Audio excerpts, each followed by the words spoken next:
this is Dana. Welcome back to the channel. I'm here with Evan right now, and we just got the camper back from Tok, Alaska.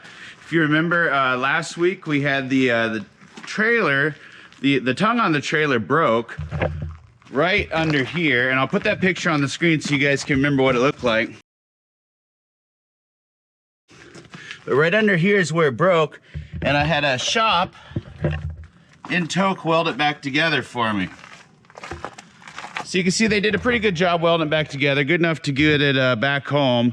They had to put some reinforcing under the front area where the trailer meets the frame because it literally just crushed that front piece of steel there. You see the hole right here where it ripped this front steel member. So I'm gonna go get that super reinforced now. Okay, so they welded that frame member back on like I was telling you about right under here. And so they only charged $350 to weld the frame back together. So it wasn't a bad deal at all. The worst part was getting it towed.